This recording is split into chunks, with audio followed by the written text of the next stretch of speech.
It starts with saying, then Jesus said to the crowds and to his disciples, the teachers of the law and the Pharisees sit in Moses' seat, meaning they have a place of authority over the people. They have a place of absolute authority over the people because they have been presented as those who hear from God, those who speak with and then return and relay information to man on God's behalf, as did Moses. They help to keep the law in place. Christ goes on to say, so you must obey them and do everything they tell you. But do not do what they do, for they do not practice what they preach. Now, he said do not do what they do, because they do not practice what they preach. How many people have been crippled by finding out that your leaders who sit in seats of absolution, whose power is absolute,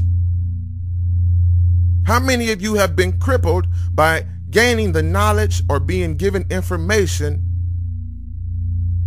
that exposed them as sinners, practicing sinners, flawed, should I say, human beings that presented themselves as though they were flawless?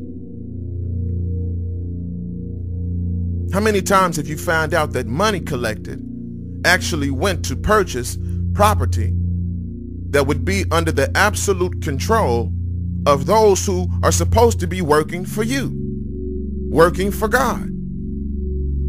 How many times have you found out that your family's money, your mother, your aunties, your nieces, many of your fathers, brothers, nephews, grandmother, grandfather, have sold into ministries for decades, made it a family practice, only to find out that the money that you gave did not necessarily go to do what you gave for it to do.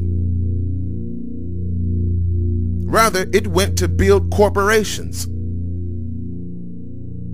Corporations that you have no hand in. Your children have no hand in. Is that not also a transfer of wealth?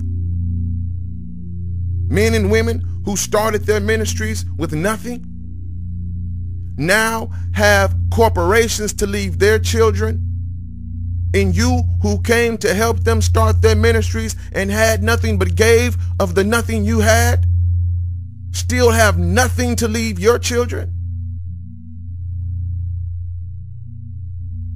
Ignorance. Absolute ignorance. But the religious traditions of the Pharisees have created such a divide between God and his people that you believe what you are participating in is actually biblical, while you look at your family continue to struggle and watch the family of those who have become the modern day Pharisees build corporations, amass wealth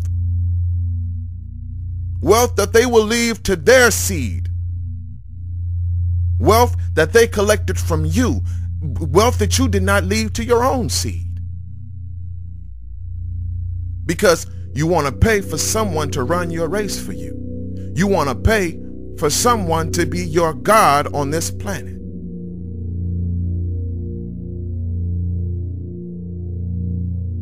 So he says, do not do what they do. They tie up heavy loads and put them on men's shoulders, but they themselves are not willing to lift a finger to move them. Everything they do is done for men to see. Do you understand that? Everything they do for men to see.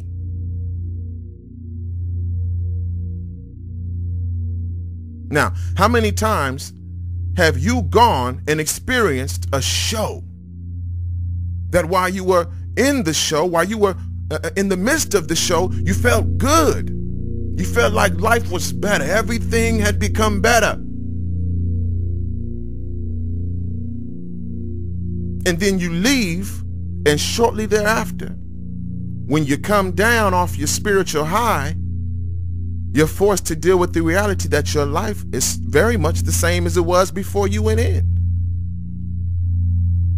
And the lies of the Pharisees are, it's your fault. You would be able to pay your rent if you had a better relationship with God. You would be able to open your own business and your own company if you had a better relationship with God.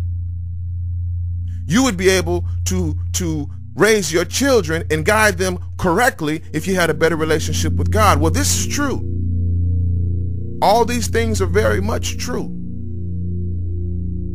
But you would also have been able to accomplish a lot of those very same things had you not spent all of your money building someone else's corporation.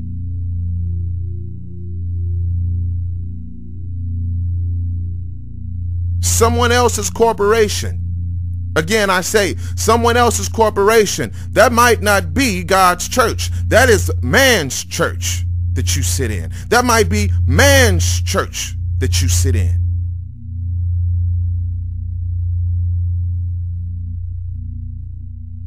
How is it all these churches are popping up all around the inner city, yet the inner cities continue to be decimated by the presence of evil?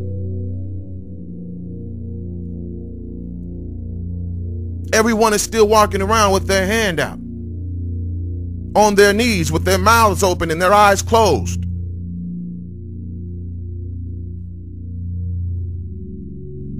Do you know how much money comes through the church, through man's church, on an annual basis?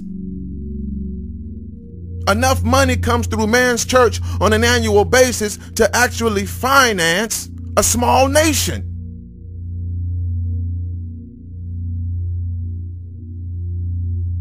But just like in many other cases around the world, the money is hoarded and controlled by kings. Kings that moved into the same kingdoms that Christ refused when the devil led him up to a high place and said, if you bow to me, all this will be yours. He said, all authority has been given to me, and I can give it to whom I choose. I submit to you that he has given it to many that you believe are a go-between, for you and God, that is. Many who you pay, many who you give your money to, have in fact not bowed to the will of God, but have bowed to the will of Satan, that they might have authority on this earth for a season and live in the very kingdoms that Christ rejected.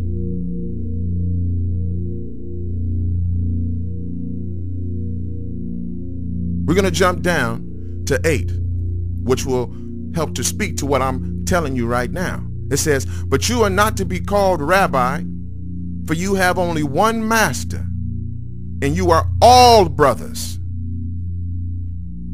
How many of you still refer to someone as rabbi? What did Christ say concerning that? He leveled the playing field. He made it clear. All of you, in my eyes, are the same. Equal. So none of you should be called rabbi, because you all have one master, each of you. None of you are worthy to be called master or rabbi. It goes on to say in 9, and do not call anyone on earth father, for you have one Father, and he is in heaven. How many of you still refer to your spiritual leaders as father? A common practice in the church today. Even in the Catholic Church. Father so-and-so, Father so-and-so. And then everyone is amazed when they find out Father so-and-so has been molesting children.